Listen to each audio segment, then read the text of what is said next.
आखिरकार exit poll के नतीजों के बाद अब आखिर में असली फैसले की घड़ी आ चुकी है। 10 बजे से लगातार मुंबई में बीएमसी चुनाव के नतीजों के आंकड़े आना शुरू हो जाएगा। 23 वोटिंग सेंटर पर 46 वॉर्ड्स की गिनती एक साथ शुरू हो जाएगी और उसके बाद एक ये पता चल पाएगा कि कितने सटीक एग्जिट पोल निकले और आखिरकार किसकी साख बच पाई है। फटाफट का तो पता नहीं, लेकिन धड़ाधड़ जरूर नतीजे आने शुरू हो जाएंगे। हर राउंड, हर वार्ड से लगातार अपडेट्स हम आपको देंगे।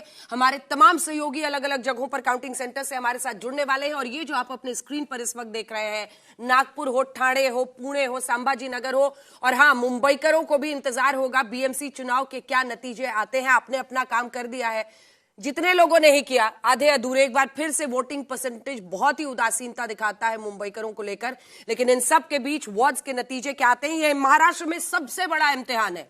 सबसे बड़ा इम्तिहान वैसे आजकल हर चुनाव को कहा जाता है, लेकिन इस चुनाव को खासकर इसलिए क्योंकि विधानसभा चुनाव में महायुति ने, देवेंद्र फडणवीस, एकनाथ शिंदे ने जो जबरदस्त बढ़त हासिल की है, उसकी साख को उन्हें बचाना है। वहीं उद्धव ठाकरे और राज ठाकरे यानी ठाकरे ब्रदर्स के लिए ये उनके अस्तित्व की लड़ाई है और कांग्रेस को ये समझना है कि महाराष्ट्र में उनकी सांसें कहां पर इस वक्त भी चल रही हैं। ये चुनाव इसके लिए भी इंपॉर्टेंट है, इसलिए भी अहमियत रखते हैं क्योंकि पहली बार इस चुनाव में 20 साल के बाद राज ठाकरे और उद्धव ठाकरे एक साथ मिलकर चुनाव लड़ रहे थे और इस चुनाव के बाद 21 तारीख को एक बार फिर सुप्रीम कोर्ट में एकनाथ शिंदे बनाम उद्धव ठाकरे की लड़ाई होगी कि आखिरकार शिवसेना का नाम और चुनाव चिन्ह किसका है।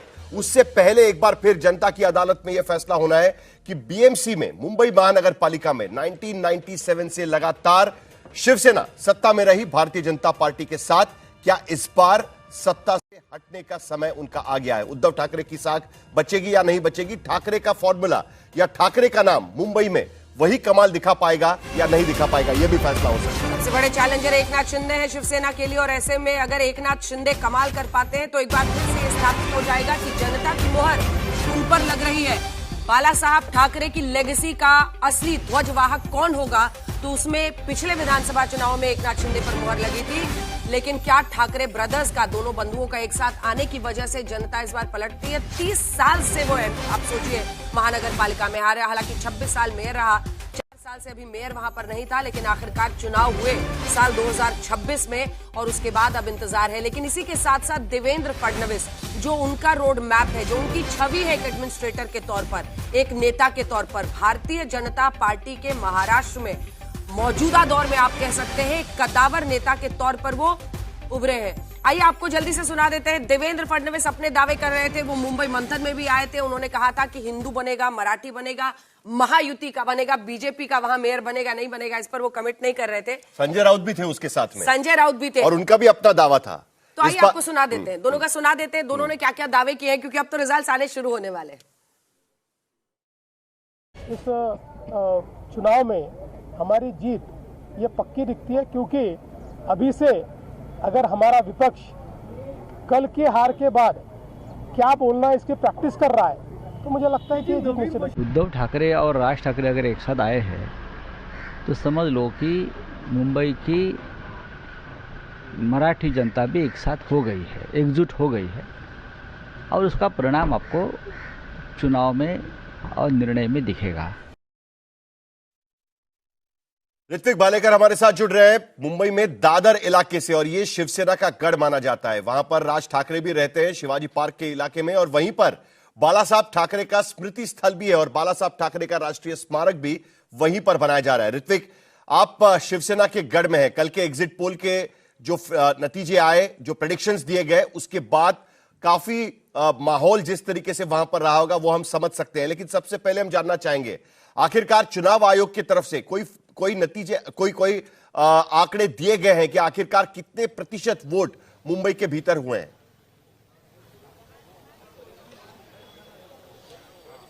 जी बिल्कुल, देखिए अभी तक अधिकृत आंकड़ा तो सामने नहीं आया है, लेकिन आपको बता दूं कि मुंबई के जो म्युनिसिपल कॉरपोरेशन के कमिश्नर है उनकी तरफ से एक ऑन एन एवरेज 53% से 55% के बीच वोटिंग टर्नआउट हुआ है मुंबई में, ऐसा बताया जा रहा है। हालांकि अधिकृत आंकड़ा आना, ठीक है जी बोलिए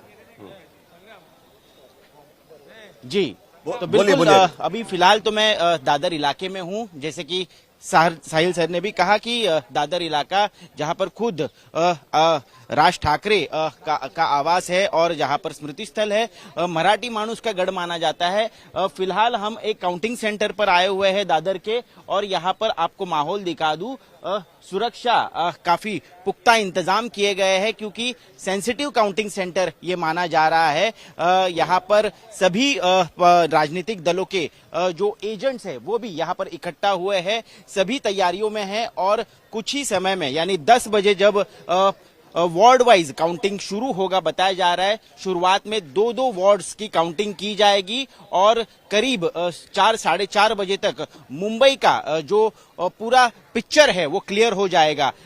यहाँ पर हम देख रहे हैं कई जो कार्यकर्ता है वो भी इकट्ठा होने शुरू हो गए हैं, और लगभग 200 से 300 मीटर का एरिया पूरी तरह से काउंटिंग सेंटर के आसपास का कॉर्डन ऑफ किया गया है, ताकि बताया जा रहा है कि बीएमसी इलेक्शंस सिर्फ एक कोई पॉलिटिकल पार्टी यहाँ पर जीतने नहीं वाली है, बल्कि यहाँ पर बहुत भावनिक वातावरण देखने को मिला था प्रचार के दौरान, और कार्यकर्ता सामने आ सकते हैं। कब तक हम एक्सपेक्ट कर सकते हैं कि पहले ट्रेंड्स आना शुरू हो जाएगा? क्योंकि 23 काउंटिंग सेंटर में 46 वार्ड्स का एक साथ काउंटिंग शुरू होने वाला है। उनके नतीजे आने के बाद अगले 46 वार्ड्स का काउंटिंग शुरू हो जाएगा।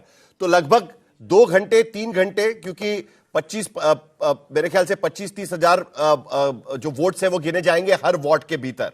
ऋत्विक जी बिल्कुल, पहला ट्रेंड जो है वो करीबन 1.5 से 2 घंटे के बीच आ सकता है। 11 साढ़े 11 के करीब कई सारे वार्ड्स जो है उनकी गिनती शुरू होगी, और लगभग जो पहला ट्रेंड है वो 11:30-12 के करीब आ जाएगा, और धीरे धीरे पिक्चर क्लियर होने लगेगा कि आखिरकार कौन ट्रेंड कर रहा है, कौन आघाड़ी पर है, कौन यहाँ पर पिछड़ रहा है। जो ट्रेंड दिखा रहे या जो एग्जिट पोल्स दिखा रहे उसके हिसाब से तो फिलहाल बीजेपी और शिंदे सेना जो है वो बहुत ही आगे चलती दिख रही है, लेकिन देखना ये भी होगा कि क्या 55% का वोट शेयर जिस तरीके से प्रेडिक्ट किया जा रहा है आज की स्थिति में, अभी तक फाइनल आंकड़े आए नहीं है, लेकिन जो एक्सिस माई इंडिया का एग्जिट पोल था उसमें 54% का वोट प्रतिशत पकड़ा गया था, और उसके आधार पर उनका यह प्रेडिक्शन दिया गया। तो कुल मिलाकर तस्वीर अभी एक्सिस माई इंडिया का भी एक आज बड़ा इम्तिहान होने वाला है। तो मुझे लगता है कि आज एग्जिट पोल को थोड़ा साइड में रख देते हैं, एग्जिट पोल का भी एग्जाम होगा, और ये प्रदीप कुमार का एग्जाम होगा, प्रदीप गुप्ता जी का, कि भाई उनके नंबर्स ने जो प्रेडिक्शन किया है जिसमें वो क्लियर एज और इनफैक्ट बहुत अच्छी जीत दे रहे हैं बीजेपी और एकनाथ शिंदे को, वो मुमकिन है या नहीं है।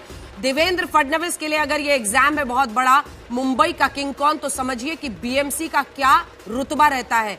9 राज्यों से ज्यादा तो उसका अपना बजट है, और ऐसे में मतलब दिल्ली आप कंपैरिजन में अगर 74,000 करोड़ रुपए बजट है बीएमसी का, तो 17,000 करोड़ के आसपास है दिल्ली का। और वोटर भी देखिए दिल्ली विधानसभा की तरह, जितने दिल्ली विधानसभा के वोटर है उतने मुंबई महानगर उतने मुंबई के वोटर्स है। केशव उपाध्याय हमारे साथ जुड़ रहे हैं, प्रवक्ता है भारतीय जनता पार्टी के। हमारे साथ सचिन सावंत, प्रवक्ता कांग्रेस पार्टी के जुड़ रहे हैं। आनंद दुबे जी स्टूडियो में हमारे साथ पधार चुके हैं, प्रवक्ता शिवसेना यूबीटी गुट के। हमारे साथ शायना एनसी शिवसेना शिंदे गुट की जुड़ रही हैं। आशुतोष जी वरिष्ठ पत्रकार के तौर पर हमारे साथ जुड़ रहे हैं। अमिताभ तिवारी हमें बताया गया है कि वो हमारे साथ जुड़ रहे हैं, पॉलिटिकल एनालिस्ट, स्ट्रेटेजिस्ट, कमेंटेटर, वो खुद भी अपना एग्जिट पोल करते हैं। आइए सबसे पहले आपको केशव के पास लिए चलते हैं। केशव जी, आज बड़ा दिन है, दिखाइए भाई केशव जी को, आज बड़ा दिन है, और आज का ये एग्जाम तय करेगा कि देवेंद्र फडणवीस पर जो मुहर लगी, प्रचंड जीत बीजेपी की हुई, शिंदे ने आउट परफॉर्म किया उद्धव ठाकरे को, आज उन पर फिर से मुहर लगेगी कि जनता का वो भरोसा कायम है, या फिर उनको लग रहा है कि नहीं भाई, जब भी बीएमसी का चुनाव होता है तो हमको ठाकरे बंधुओं पर ही विश्वास करना चाहिए। बस कुछ देर के बाद, लगभग 11 बजे के बाद, 11 साढ़े 11 के बाद थोड़े रुझान आने शुरू हो जाएंगे, और तब एक बार पता चलेगा कि महाराष्ट्र में पिछले 2-3 महीने से जो इलेक्शन प्रोसेस चल रही है, पहले स्थानीय इकाई की इलेक्शन हो चुकी है, अभी महापालिका इलेक्शन है, विधानसभा से लेके जो देवेंद्र जी की लोकप्रियता की लहर इस वक्त महाराष्ट्र में है, जो विकास की राजनीति की वजह से है, वही आगे हम देखने को मिलेगा। मुंबई तो हम जीत रहे हैं, लेकिन साथ साथ 29 कॉरपोरेशन की इलेक्शन आज महाराष्ट्र में हो रहे हैं, वही शिंदे सभी जी का में नाम नहीं लगभग ले रहे हैं आप, जानबूझकर नहीं ले रहे हैं? नहीं शिंदे जी का ऐसा नाम, है।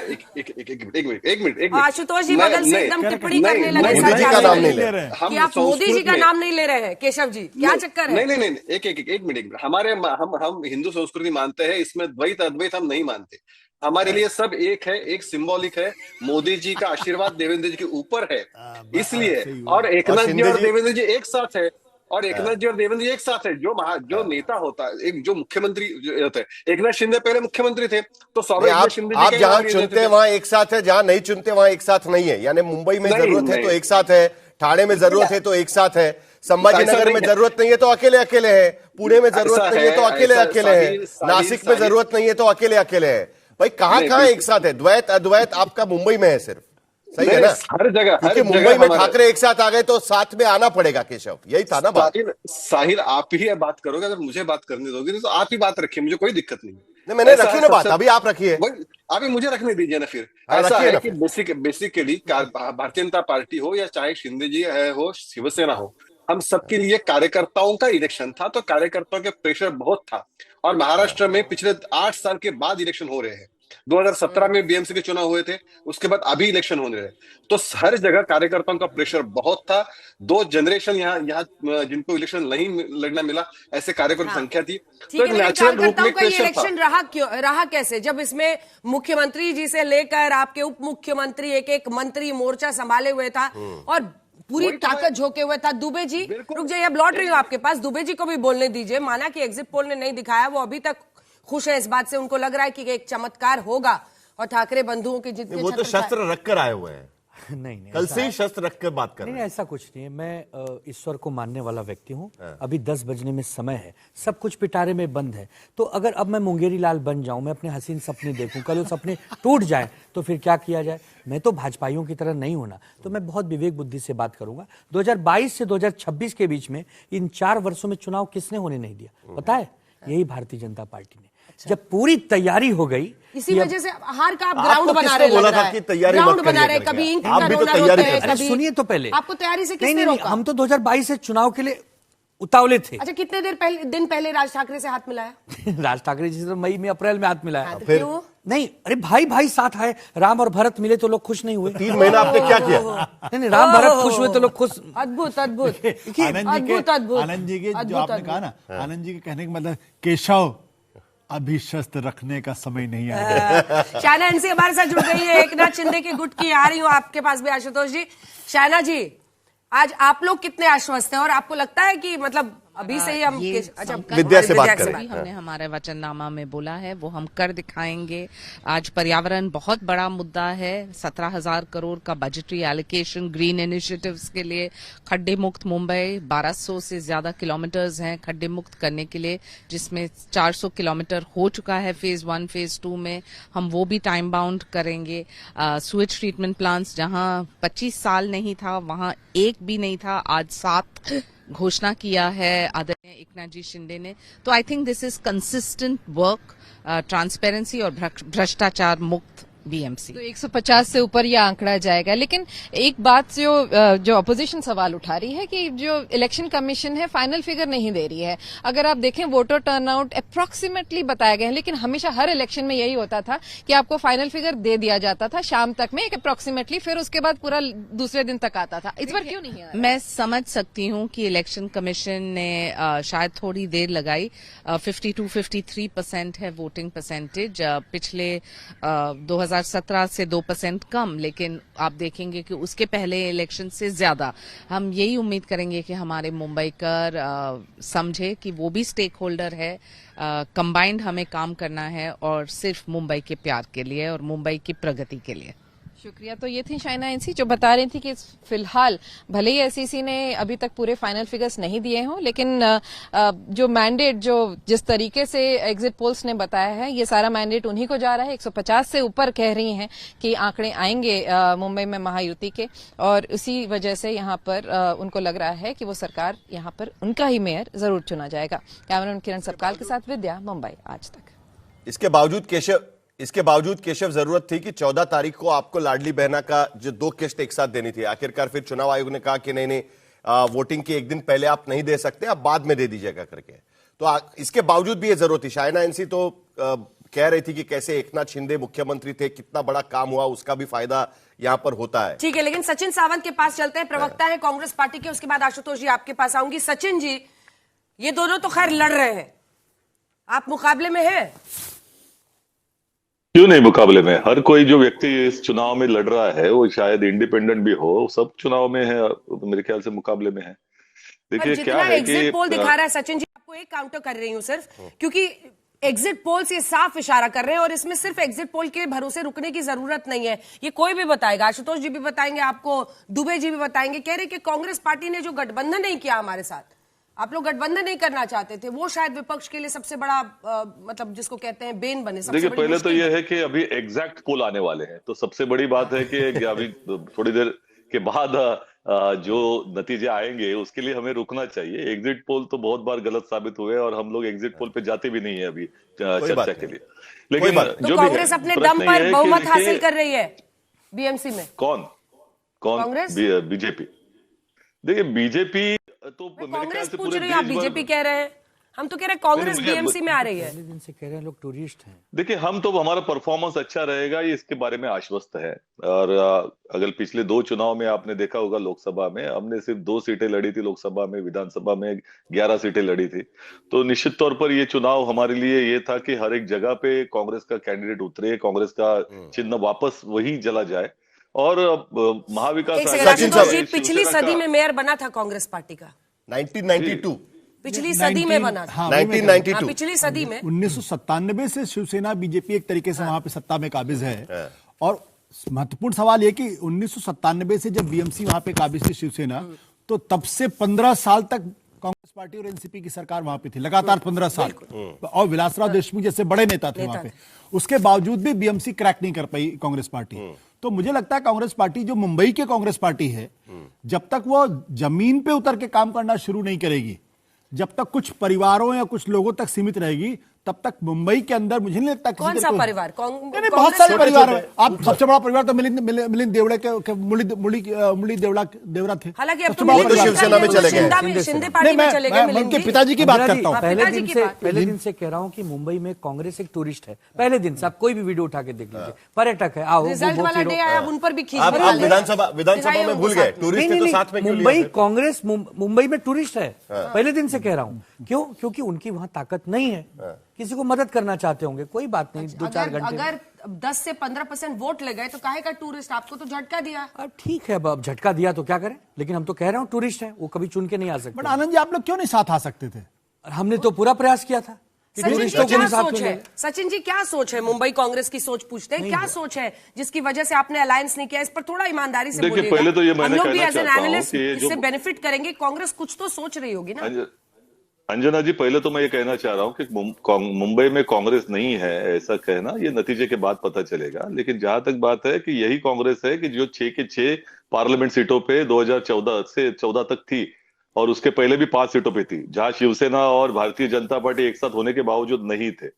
तो ये निश्चित तौर पर 2014 के बाद की राजनीति बहुत बदल चुकी है, और जिस तरह का माहौल है इसके लिए हम लोकतंत्र इसीलिए सवाल ये उठता है। सुनिए ना साहिल जी, मुझे अगर आप ही बात करना चाहते तो आप कीजिए, मुझे तो जवाब देने का मौका भी नहीं दोगे तो एक सवाल तो मुझे पूछने दीजिए ना, कि आप जिस पर बात करें उसी पर एक सवाल पूछ लेता हूं, उसके बाद आप चाहिए उतना बात कर सकते हैं ना। मैंने सिर्फ ये पूछने की कोशिश कर रहा हूं कि आज की स्थिति में भी ये तो नजर आ रहा है ना, आप कह रहे हैं कि 14 के बाद स्थिति बदली है, तो अलाइनमेंट रीअलाइनमेंट भी होता है। तो क्या दिक्कत थी आपको 2 ठाकरे बंधुओं के साथ जाने में, राज ठाकरे की वजह से, या सचमुच में आपने डिसाइड किया था कि अब बस हो चुका, अब हम जो भी लड़ेंगे अकेले लड़ेंगे? पहले तो ये उद्धव ठाकरे जी की मंशा थी कि महाविकास आघाड़ी नहीं रहे। जून महीने में जब संजय राउत जी ने पत्रकार वार्ता की थी, तो उसमें कहा था कि महाविकास आघाड़ी की जरूरत नहीं है, ये उनका बयान था। उसके बाद 4-5 महीने में उन्होंने कभी भी पहल नहीं की उद्धव ठाकरे जी से कि वो बात करे कांग्रेस पार्टी से, जो कि उनकी महाविकास आघाड़ी के सदस्य है, कि ये बारे में हम लोग सोच रहे हैं कि नया एक साथी लेकर आना चाहते हैं, और आपकी मंशा क्या है, आपकी राय क्या है। तो आखिरी तक कभी भी उन्होंने पहल नहीं की। तो इसका मतलब ये था कि उनको कांग्रेस पार्टी की जरूरत नहीं थी। अभी वो आनंद दुबे जी आके कुछ भी बोले तो इसका कोई मतलब नहीं है, एक बार भी उन्होंने पहल नहीं की थी, और आखिरी में इलू करा चाह रहे थे। लेकिन जहां तक बात है कि पोल खुल गई, आपकी पोल खुल गई, उन्होंने सचिन सावंत ने पोल खोल दिया आपकी। अंजना जी, दिल पे महाराष्ट्र नवदीप नहीं महादेव आपने ऐठ की दिखाई। महादेव की सौगंध खा के बोल रहे हैं। लास्ट मोमेंट तक सौगंध संजय खा राउत रहे जी हैं, ने आनंद ये जी। सोचा आनंद जी, साथ में लड़े। शाप लग लास्ट जाएगा। मोमेंट तक आनंद जी, राहुल गांधी शाप जी से लग जाएगा। राहुल शाप गांधी लग जी जाएगा। से बात हुई महादेव थी, का उनका शाप लग कहना है जाएगा। सारी बात हुई थी। महादेव का शाप लग जाएगा आपको। अरे महादेव का श्राप अब इससे हमें नहीं पहले ही आप लगेगा। स्ट्रगल कर रहे हो, महादेव ठीक का है। श्राप तो अब क्या कहें महादेव ने बता दिया है कि किसको श्राप लगेगा, लेकिन हमने लास्ट तक कोशिश की थी, लेकिन कोई बात नहीं। हो भाई सकता देखिए है ऐसा है, किसी ने सुपारी उठा आनंद ली हो। दुबे, आनंद दुबे किसने सुपारी उठा ली है मुंबई आनंद कांग्रेस ने। मुंबई कांग्रेस नाम अरे लीजिए। सुनिए तो आनंद दुबे कौन था? की पर्सन कौन था? सब जानते हैं। कौन? मुंबई हम के नहीं अध्यक्ष जानते। कौन है? कौन है? मुंबई के अध्यक्ष? नाम लेने से क्यों परहेज? मैं नाम नहीं ले रहा। अमिताभ तिवारी के पास एक बार चलते हैं। अमिताभ तिवारी जी, आज सुबह मतलब आपने तो कहा है कि जो हमने पोल ऑफ पोल्स भी कल आज तक पर दिखाया था, लगभग 3 से 4 ऐसे बड़े पोलस्टर्स हैं जिन्होंने एग्जैक्ट वही 150 से 168 की सीटें दिखाई है बीजेपी प्लस को, यानी फडणवीस प्लस शिंदे को, और वही 58 से लेकर 68-70 तक सीटें दिखा रहे हैं ठाकरे ब्रदर्स को। आपको भी यही लग रहा है आज सुबह? देखिए, अरिथमेटिकली और ऑन पेपर तो आप देखेंगे, क्योंकि शिवसेना 2 भागों में बट गई है और 2024 में एक बहुत बड़ी जीत मिली महायुति को, तो सीधा का सीधा आप अगर वो एक्स्ट्रापोलेट कर दें, जो सीटें महायुति को 21 सीटें मिली थी विधानसभा में, हर विधानसभा में 6 वार्ड हैं, इंटू 6 कर देंगे तो 126 हो जाता है। 10 सीटें मिली थी शिवसेना यूबीटी को, इंटू 6 करेंगे तो 60 सीट्स होती है।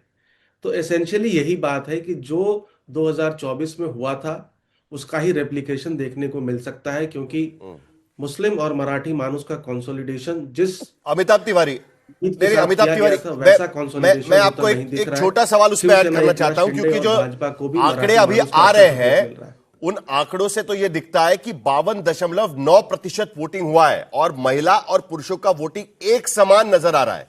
2017 में 55% वोटिंग हुआ था और महिलाओं का वोटिंग पुरुषों के मुकाबले ज्यादा हुआ था।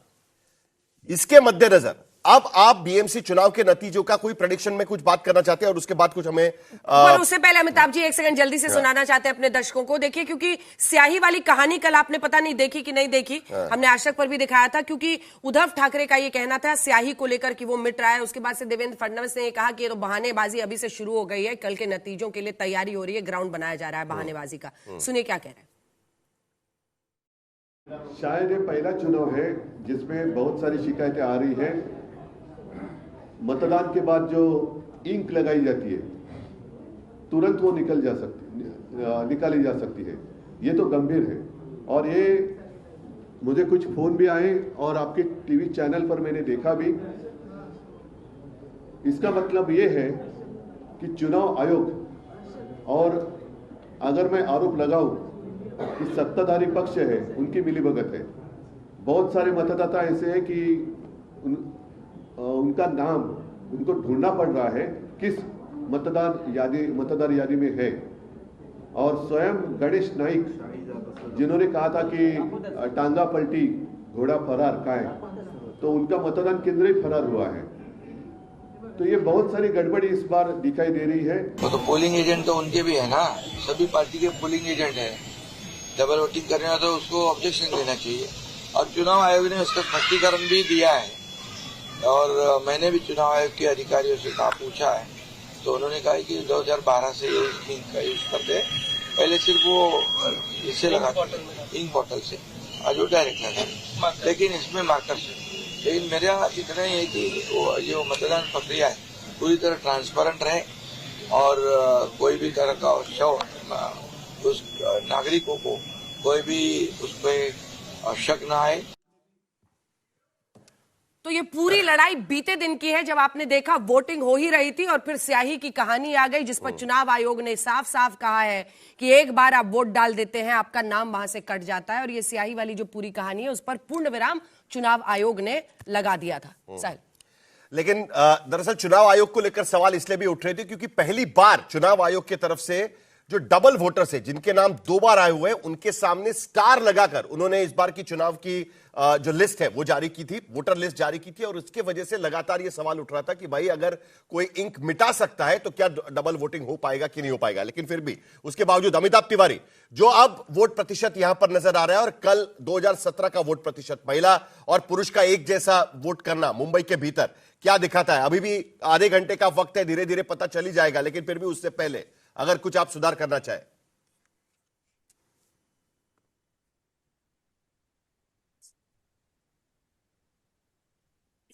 शायद उन तक आवाज नहीं पहुंच रही है, लेकिन बड़ी बात क्या है वो ये है कि अब स्क्रीन पर नंबर्स आने वाले हैं।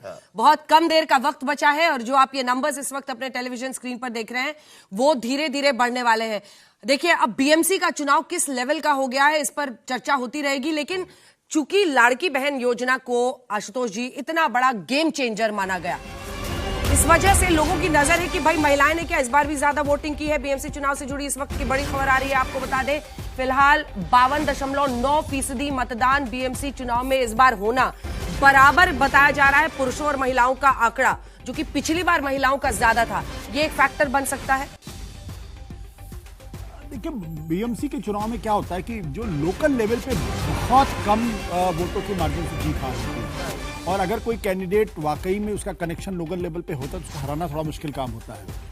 लेकिन जिसे कहते हैं ना कि सबसे कठिन चुनाव वो वार्ड का या पंचायत का चुनाव होता है, सबसे कठिन चुनाव, सबसे आसान चुनाव लोकसभा का चुनाव है। मुझे लगता है कि ये बीएमसी का ये चुनाव एक चीज को एस्टैब्लिश करेगा, phenomenal rise of Devendra Fadnavis.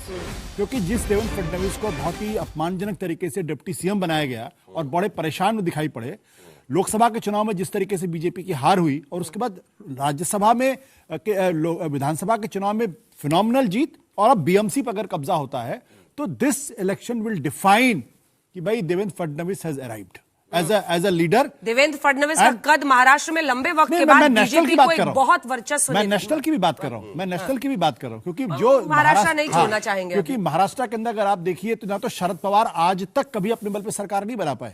आखिरी सरकार जो थी वो कांग्रेस पार्टी की सरकार थी। ना तो शिवसेना कभी अपने बल पे सरकार बनाई पे, मनोहर जोशी की सरकार में भी, नारायण राणे के समय या इवन कि विलासराव देशमुख भी अपने बल पे सरकार नहीं बना पाए, उनको भी सभी लोग अलायंस में चुनाव लड़ते हैं आशुतोष, आपको ये याद रखना पड़ेगा। ऐसी स्थिति में जहां पे राज्य की सरकार पर भी आपका कब्जा हो और बीएमसी पर भी कब्जा हो, बहुत बड़ी बात हो जाएगी, बहुत बड़ी बात हो जाएगी। और इसी के साथ साथ लेकिन शायना एनसी जी, हम लोगों का सबसे ज्यादा दिमाग तो इसी में लगा कि कहां पर आप साथ लड़ रहे हैं, कहां पे एक दूसरे के खिलाफ लड़ रहे हैं। इन सब के बीच आज रिजल्ट्स आने वाले हैं। कितना श्रेय फडणवीस जी को, कितना श्रेय शिंदे जी को? अच्छा रिजल्ट आपके पक्ष में आता है। मैं थाने की तस्वीरें आ रही है, एक सेकंड आपको टोक रही हूं। फिलहाल तस्वीरें आनी शुरू हो गई हैं। ये काउंटिंग सेंटर्स है जहां पर हम आपको लगातार बता रहे हैं। और थाने में शिंदे बड़े भाई है, शिंदे बड़े भाई, छोटे भाई है वहां पर, तो ये भी वहां पर होता रहता है। हाँ, क्योंकि थाने के पूरे इलाके में शिंदे का अच्छा खासा वर्चस्व रहा है। आधे घंटे का इंतजार है, काउंटडाउन शुरू हो गया है, कुछ देर में नंबर्स आने शुरू हो जाएंगे। शायना एनसी, तो किसका कितना हिस्सा होगा इस जीत में? एक नाथ शिंदे अगर होती है जीत तो, अगर जीत होती है। दुबे जी का दिल ऐसा ना डुबाइए आप। दुबे जी का दिल तो डूब चुका है, लेकिन उनके नाम में आनंद रहने दीजिए। देखिए, 29 म्यूनिसिपल कॉर्पोरेशंस में हर जगह महायुति की विजय होगी और मुझे गर्व है कि हमारे नेता आदरणीय एकनाथ जी शिंदे ने इतना काम किया है ऑन ग्राउंड, और जो कोऑर्डिनेशन रहा देवेंद्र फडणवीस जी का और एकनाथ शिंदे जी का, बीजेपी शिवसेना महायुति का, अपरंपार रहा है। और शायद जनता ने ये विश्वास के साथ वापस मौका दिया है कि आपने देखा है कि विधानसभा के समय हम 80 सीट लड़ने के बावजूद, साहिल जी आप जानते हैं 60 सीट पे जीत के आए। स्थानिक स्वराज में जहां हमारे 23 भी महापौर थे, 27 महापौर थे, वहां हम 53 पे जीत के आए। तो वही मोमेंटम लेके सिर्फ प्रगति की राजनीति करना, यही एक विशेषता है। और जैसे कि एकनाथ जी शिंदे जी ने कहा हर बार कि मुंबई में 25 साल में एक खड्डे मुक्त मुंबई क्यों नहीं आया है, एक सुएज ट्रीटमेंट प्लांट क्यों नहीं है, क्यों है कि 26 कॉन्ट्रैक्टर्स को जेल जाना पड़ा भ्रष्टाचार के लिए, क्यों उबाटा ने सिर्फ मिट्टी रिवर का। देखिए, हम सिर्फ वो करप्शन की कार्रवाई आपकी मुझे देखनी है, क्योंकि आरोप लगाना और कार्रवाई करना उसमें फर्क होता है, उसमें भी कार्रवाई मतलब मुख्यमंत्री और उप मुख्यमंत्री दोनों ने मुंबई मंथन में डीनो मोरियो का नाम लिया, मेरे सामने लिया। हमने कहा कार्रवाई क्या हुई है, तो वो भी तो मैटर करेगा ना कि अगर आप वाकई भ्रष्टाचार के खिलाफ है तो फिर एक्शन किस पर ले रहे हैं। अंजना जी, एक है वर्क फ्रॉम होम जिनको कहा गया है कि आप हमेशा के लिए वर्क ऑन फ्रॉम होम, और एक है वर्क ऑन ग्राउंड जो हमारे नेतागण ने किया।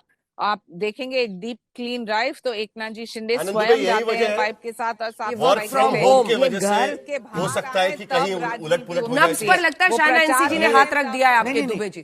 शाहना जी ने एकदम नब्स पर हाथ रख दिया। नहीं अंजना, कोई किसी का नाम चुरा ले, पार्टी चुरा ले और हमारा चुनाव चिन्ह चुरा, नहीं, इसका रोना पड़ेगा। इसका तीर धनुष कहते हैं कांग्रेस के साथ क्यों गए? 20-25 साल से तीर कमान हमारी निशानी, 2-2.5 साल पहले मशाल मिली, फिर भी हम लड़ रहे हैं, टिके हुए, डटे हुए। ये इनको नहीं दिख रहा है, इनको बस एक ही दिख रहा है, दुबे जी डूब गए हैं, दुबे जी डूब गए। अरे दुबे जी नहीं डूबे हैं। अच्छा, वीडियो आपका वायरल होता है तो क्या बोलेंगी किसी को? आप ही ने कहा था ना कि हम लोग तो वो हो गए बिहार चुनाव के बाद कि अंदर जाते हैं तो वहां पर भोज में खाना नहीं मिलता, बाहर आते हैं तो बिहार के लिए कहे थे, मुंबई के लिए थोड़ी कहे थे। मुंबई में हो गया तो क्या कीजिएगा? ये नहीं होगा। मैं अभी भी कह रहा हूं, मुझे विश्वास है ऐसे नहीं होगा। जितनी आत्म उत्साह में साइना जी बह रही हैं भावनाओं में, ऐसा नहीं होगा साइना जी। 1 घंटे की और बात है, आप तो अभी से पूरा डूबे को डुबा डाली, ऐसा नहीं होता है।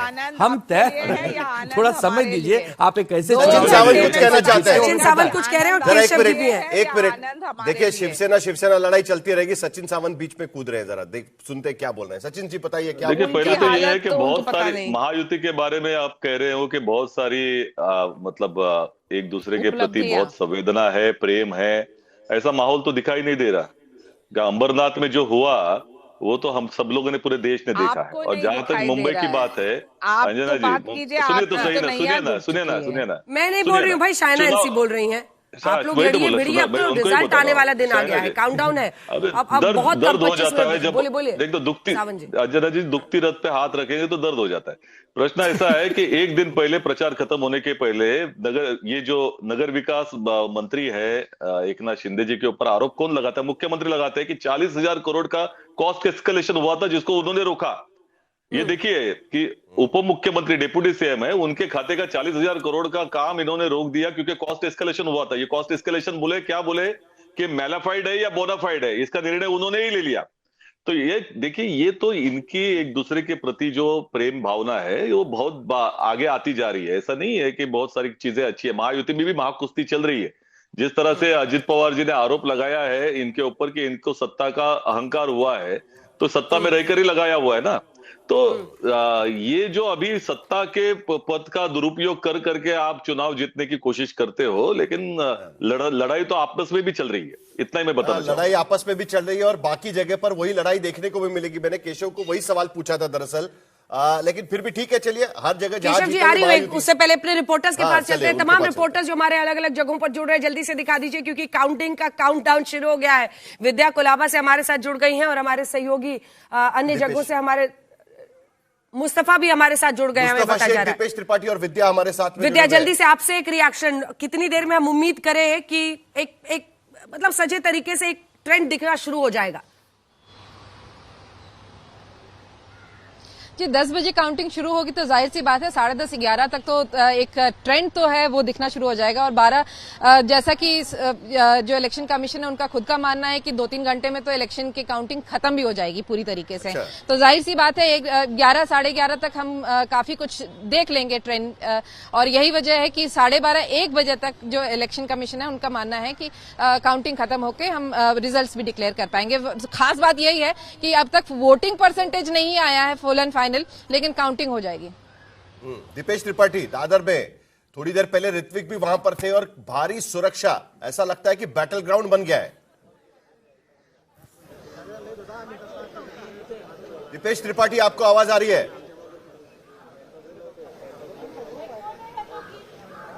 मुझे लगता है दीपेश से मुस्तफा शेख हमारे साथ में है। मुस्तफा, काउंटिंग अभी 10 बजे से शुरू हो जाएगी, लेकिन कुल मिलाकर अलग अलग इलाकों में सुरक्षा काफी बढ़ा दी गई है और ट्रेंड भी विद्या कह रही है कि 2-3 घंटे में सारी काउंटिंग ही खत्म हो जाएगी। लेकिन कुल मिलाकर माहौल वहां पर क्या, आप किस इलाके में हैं और किस तरीके से वहां पर काउंटिंग की तैयारी?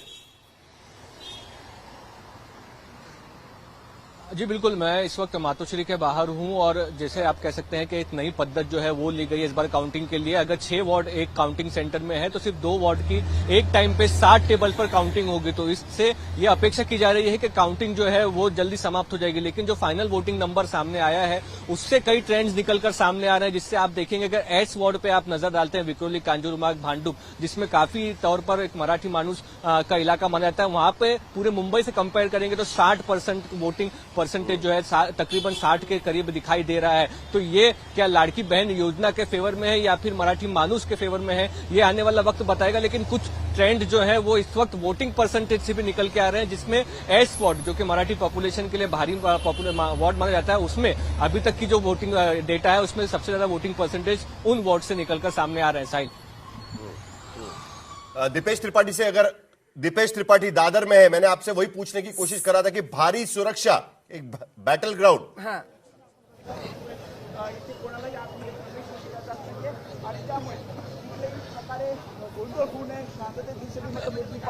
हेलो दीपेश, आपको हमारी आवाज आ रही है? जी जी आ रही है सही आ रही है। मैंने ये पूछा कि आप जहां पर एक भारी सुरक्षा बैटल ग्राउंड एक तरीके से हो चुका है, थोड़ी देर पहले ऋत्विक भी दिखा रहे थे कि कितनी सुरक्षा वहां पर लगा दी गई है। जी साहिल, बिल्कुल देखिए मैं इस समय दादर में हूं। दादर में यहाँ पर जो है वार्ड क्रमांक 182 से लेकर 192 तक यानी 10 वार्ड की काउंटिंग जो है वो यहाँ पर हो रही है। और ये जो वार्ड है वो ज्यादातर शिवसेना यूबीटी के गढ़ वाले वार्ड है जो माने जाते हैं। और पिछली बार एमएनएस ने भी यहाँ पर अपना कदम जमाया था जब उन्होंने उनके 13 विधायक चुन के आए थे, तो उनके विधायक यहाँ से भी चुन के आए थे। तो ये काफी सेंसिटिव वार्ड एक तरीके से हो जाता है, क्योंकि बीजेपी और शिंदे सेना ने भी अपनी पूरी ताकत लगाई है अपना वर्चस्व इस वार्ड में कायम करने के लिए। फिलहाल 2 वार्ड की काउंटिंग यहाँ पर शुरू है, 182 और 183, और दोनों ही वार्ड से शिवसेना, यूबीटी और बीजेपी के कैंडिडेट खड़े हैं। 182 से मिलिंद वैद्य और उनके खिलाफ जो है वो पारकर बीजेपी के उम्मीदवार हैं वो खड़े हैं, जिनकी काउंटिंग यहाँ पर चल रही है। और 183 वार्ड की काउंटिंग चल रही है। तो काफी क्लोज फाइट है। और बीजेपी और खास करके शिंदे सेना ये कोशिश कर रही है कि जहां जहां पे भी खास करके यूबीटी सेना का वर्चस्व है, शिवसेना उद्धव बाला साहब ठाकरे पार्टी गुट का वर्चस्व है, वहां पर अपनी पैठ जमाई जाए। आप यहाँ पर देख सकते हैं कितने बड़ी तादाद में पुलिस बल जो है वो यहाँ पर तैनात है। यहाँ से 100 मीटर तक का जो अंतर है वो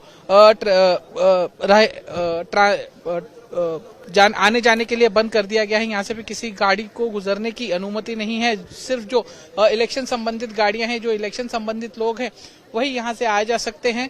ये पूरा इलाका जो है वो फिलहाल एक तरीके से जाता है। सुरक्षा के तो जबरदस्त इंतजाम है और जो हलचल है वो पीछे आप दिखाई रहे हैं। आमतौर पर देखा जाता है कि जो शिवसेना के मतलब जो ठाकरे परिवार के प्रशंसक और समर्थक और कार्यकर्ता होते हैं वो धीरे धीरे जुटने भी लगते हैं। ऐसी कोई हलचल है या सन्नाटा है उस मामले में? जी अंजना जी, देखिए फिलहाल यहाँ पर जो गिने चुने कार्यकर्ता हैं उन्हीं को आने की परमिशन दी गई है, ताकि यहाँ पर कोई लॉ एंड ऑर्डर की सिचुएशन ना हो। कल कुछ जगहों पर छुटपुट वारदातें देखने को मिली थी, घोषणाबाजी देखने को मिली थी, जिसके बाद पुलिस ने एहतियातन तौर पर जो गिने चुने कार्यकर्ता हैं उनको भी पहले एक परमिशन लेनी होगी इलेक्शन कमीशन से, जो पास लिया होगा, उसके बाद ही यहाँ पर आने की अनुमति जो है वो पुलिस द्वारा दी गई है। और इसके साथ ही इसके बाहर भी यानी 100 मीटर के दायरे के बाहर भी जो है लोगों को खड़े रहने नहीं दिया जा रहा है पुलिस। और इस इलेक्शन की एक सबसे बड़ी बात यह है अंजना कि इलेक्शन कमीशन द्वारा एक समय पर 2 ही वार्ड की गिनती की जाएगी। अमूमन ऐसा होता था कि अगर इस पोलिंग बूथ पर 10 वार्ड हैं तो 10 वार्ड की गिनती एक साथ होती थी, लेकिन इस बार पैटर्न नहीं होगी। तब तक हम आगे नहीं बढ़ पाएंगे। दरअसल बीएमसी का प्रशासन चाहता है कि एक साथ सारी गिनती आकर 227 वार्ड का एक साथ जो ट्रेंड आता है वो शायद यहां पर इस वक्त नहीं मिल पाएगा।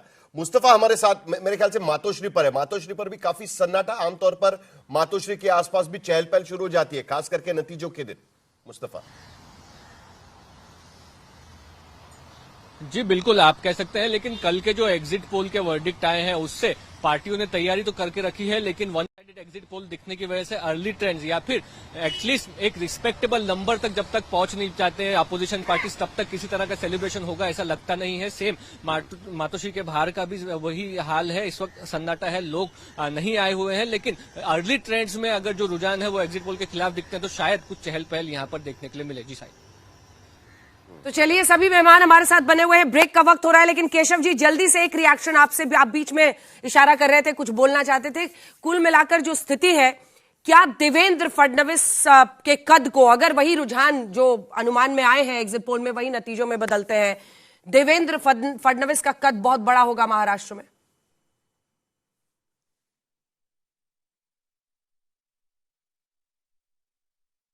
अनम्यूट कीजिए, अनम्यूट करिए।